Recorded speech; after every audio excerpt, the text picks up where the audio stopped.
Hi hello അസ്സാം വലൈക്കും എല്ലാവർക്കും എൻ്റെ പുതിയ വീഡിയോയിലേക്ക് സ്വാഗതം. ഇന്നത്തെ റെസിപ്പി മുട്ടക്കറിയും വീറ്റ് പൊറോട്ടയാണ്. അപ്പോൾ കുറച്ച് ഗ്രേവിയോട് കൂടിയിട്ടുള്ള കറിയാണിത്. അപ്പോൾ അതിങ്ങനെ ഉണ്ടാക്കുന്നത് നോക്കാം. വീഡിയോയിലേക്ക് കിടക്കാം. അതിനു മുമ്പ് ചാനൽ സബ്സ്ക്രൈബ് ചെയ്യാത്തവരുണ്ടെങ്കിൽ ഒന്ന് സബ്സ്ക്രൈബ് ചെയ്ത് സപ്പോർട്ട് ചെയ്യണേ.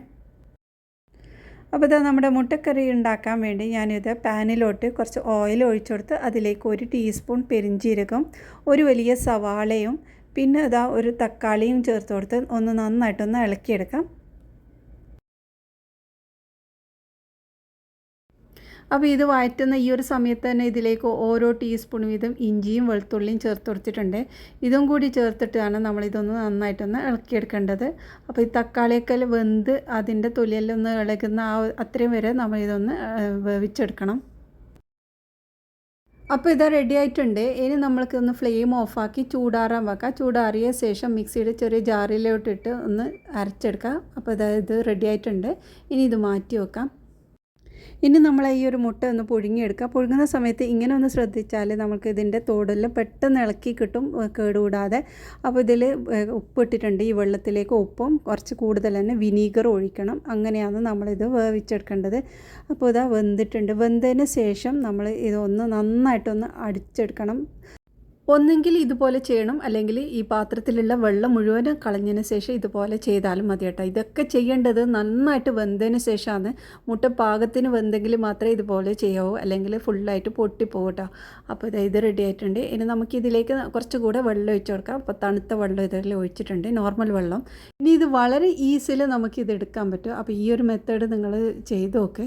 അപ്പോൾ നിങ്ങൾക്ക് അറിയുന്നുണ്ടാവും, അറിയാത്തവർക്ക് വേണ്ടിയിട്ട് ഞാൻ പറഞ്ഞതാണ്. അപ്പോൾ ഇങ്ങനെ ചെയ്യുമ്പോഴുണ്ടല്ലോ നമ്മൾക്ക് അതിൻ്റെ ആ തോടൊക്കെ കറക്റ്റായിട്ട് കിട്ടും, ഒന്നും ഇളകിപ്പോവില്ല.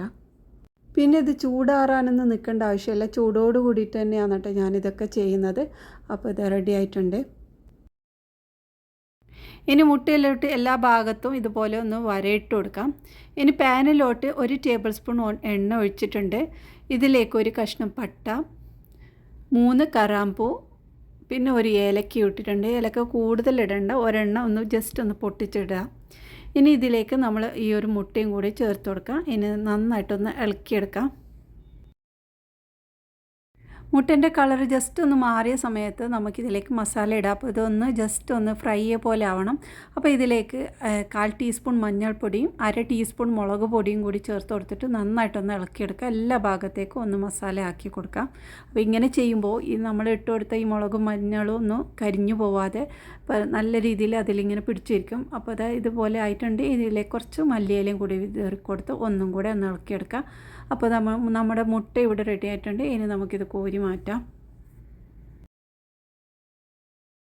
ഇനി ഇതേ പാനിലോട്ട് കുറച്ചും കൂടെ ഓയിൽ ഒഴിച്ച് കൊടുക്കുക. അപ്പോൾ 2 ടേബിൾ സ്പൂണോളം ഓയിൽ ഒഴിച്ച് നമുക്കിതിലേക്ക് മസാലകൾ ചേർക്കാം. അപ്പോൾ എരിവിനനുസരിച്ചിട്ടുള്ള മുളക് പൊടി ചേർത്ത് കൊടുക്കുക. അപ്പോൾ 1.5 ടീസ്പൂണ് മുളക് പൊടിയും 1/4 ടീസ്പൂൺ മഞ്ഞൾപ്പൊടിയും കുറച്ച് മല്ലിപ്പൊടിയും ചേർക്കാം. മല്ലിപ്പൊടി 1 ടീസ്പൂണും ചേർത്തിട്ടുണ്ട്. ഇതിനെല്ലാം കൂടി ഒന്ന് നന്നായിട്ടൊന്ന് ഇളക്കിയെടുക്കുക. അപ്പോൾ ഇത് നല്ലോണം ഫ്ലെയിം കുറച്ചതിന് ശേഷമാണ് ഇതുപോലെ ചെയ്യേണ്ടത്. ഇനി നമ്മൾ അരച്ച് വെച്ച ഉള്ളിയും മുളക് തക്കാളിയൊക്കെ ഉണ്ടല്ലോ, അപ്പോൾ അതും ഇതിലേക്ക് ഒഴിച്ചു കൊടുക്കാം.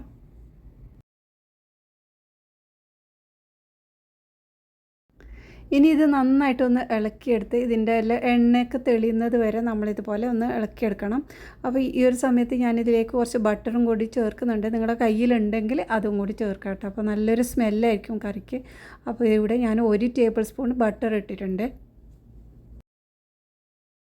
പിന്നെ ഇതിലേക്ക് കറിക്ക് ആവശ്യത്തിനുള്ള ഉപ്പും കൂടി ചേർത്ത് കൊടുക്കുന്നുണ്ട്. എന്നിട്ട് ഒന്ന് നന്നായിട്ട് ഇളക്കിയെടുക്കുക. അപ്പോൾ ഇതിൻ്റെ വെള്ളമൊക്കെ വറ്റി നല്ല ഡ്രൈ ആയിട്ട് കിട്ടണം, അതുവരെ നമുക്കിതുപോലെ ഇളക്കിയെടുക്കാം. അപ്പോൾ നല്ല വറ്റിയ സമയത്ത് ഞാനിതിലേക്ക് 1 ടേബിൾ സ്പൂണ് തൈരാണ് ചേർത്ത് കൊടുക്കുന്നത്. തൈര് ചേർക്കുന്ന സമയത്ത് നന്നായിട്ടൊന്ന് ഇളക്കി അതിൻ്റെ കട്ടയെല്ലാം ഒന്ന് ഉടച്ചെടുത്തതിന് ശേഷമാണ് ഇതിലേക്ക് ഇടേണ്ടത്. അപ്പോൾ ഇത് നല്ല തണുപ്പായിരിക്കുമല്ലോ തൈര്. അപ്പോൾ ആ ഒരു ടെമ്പറേച്ചർ ഒന്ന് കുറച്ചതിന് ശേഷമാണ് നമ്മളിത് ചേർക്കേണ്ടത്.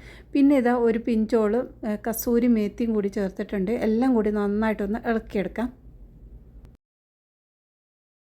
അപ്പോൾ ഈ ഒരു മസാല തന്നെ നല്ലൊരു ടേസ്റ്റാണ് കേട്ടോ. അപ്പോൾ ഈ ഒരു മസാലയിലേക്ക് നമ്മൾ ഫ്രൈ ചെയ്ത് വെച്ച മുട്ടയും കൂടി ചേർത്തിട്ട് വീണ്ടും ഒന്ന് നന്നായിട്ടൊന്ന് ഇളക്കിയെടുക്കുക. അപ്പോൾ ഇത് കുറച്ച് സമയം ഈ മസാല ഈ മുട്ടയിലേക്ക് ഒന്ന് പിടിക്കാൻ വേണ്ടിയിട്ട് ഒന്നും കൂടി നന്നായിട്ടൊന്ന് ഇളക്കി നമുക്കൊന്ന് അടച്ച് വെച്ചിട്ട് തന്നെ വേവിച്ചെടുക്കാം. അപ്പോൾ ഇത് നല്ല തിളയൊക്കെ വന്നിട്ടുണ്ട്. അപ്പോൾ ഇതുപോലെ 2 മിനിറ്റ് ഒന്ന് തിളപ്പിച്ചെടുത്തതിന് ശേഷം നമുക്ക് ഇതിലേക്ക് കുറച്ച് വെള്ളം കൂടി ഒഴിച്ച് കൊടുക്കാം. അപ്പോൾ ഗ്രേവിക്ക് ആവശ്യത്തിനുള്ള വെള്ളം ഒഴിച്ച് കൊടുത്തിട്ടുണ്ട്. ഇനി ഇതൊന്ന് അടച്ച് വെച്ച് നമുക്ക് തിളപ്പിച്ചെടുക്കാം. ഇനി ഒരു 5 മിനിറ്റ് വരെ ഇതുപോലെ തിളപ്പിച്ചെടുത്തതിന് ശേഷം നമുക്കിതിലേക്ക് കുറച്ചൊന്ന് ക്രീമും കൂടി ഒഴിച്ചു കൊടുക്കുന്നുണ്ട്. ഇതും ഓപ്ഷണലാണ് കേട്ടോ. നമ്മളെ കയ്യിലുണ്ടെങ്കിൽ മാത്രം ഒന്ന് വെച്ച് കൊടുത്താൽ മതി, ഇല്ലെങ്കിൽ കുഴപ്പമില്ല. ഇതുപോലെ തന്നെ നല്ല ടേസ്റ്റാണ് കേട്ടോ. അപ്പോൾ ഇതാ നമ്മുടെ കറിയൊക്കെ ഇവിടെ ഏകദേശം റെഡി ആയിട്ടുണ്ട്. നമ്മൾക്കിതിലേക്ക് കുറച്ചും കൂടെ കസൂരി മേത്തിയൊക്കെ വേണമെങ്കിൽ ചേർത്ത് കൊടുക്കാം. ഈ ഒരു സ്മെല്ലൊക്കെ നമ്മൾ നോക്കിയിട്ട് ടേസ്റ്റ് നോക്കിയിട്ട് ചേർത്ത് കൊടുക്കാം കേട്ടോ.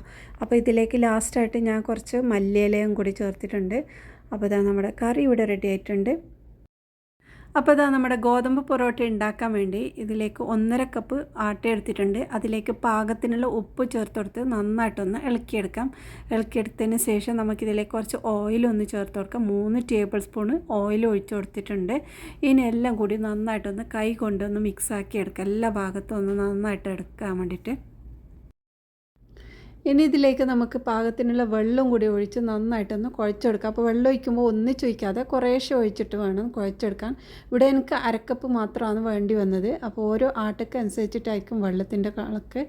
അപ്പോൾ അത് ഒഴിച്ചിട്ട് ഇതേപോലെ റെഡിയാക്കിയിട്ടുണ്ട്. ഇനി ഇതിൻ്റെ മുകളിലോട്ട് കുറച്ചും കൂടെ ഓയിൽ ഒഴിച്ച് കൊടുക്കുക. അപ്പോൾ ഇതിലേക്ക് ഞാൻ 3 ടേബിൾ സ്പൂണോളം ഓയിൽ വീണ്ടും ഒഴിച്ച് കൊടുത്തിട്ടുണ്ട്. ഇനി എല്ലാ ഭാഗത്തും ഒന്നെല്ലാം ആക്കിയിട്ട് നമുക്കിത് കുറച്ച് സമയം റെസ്റ്റ് ചെയ്യാൻ വെക്കണം.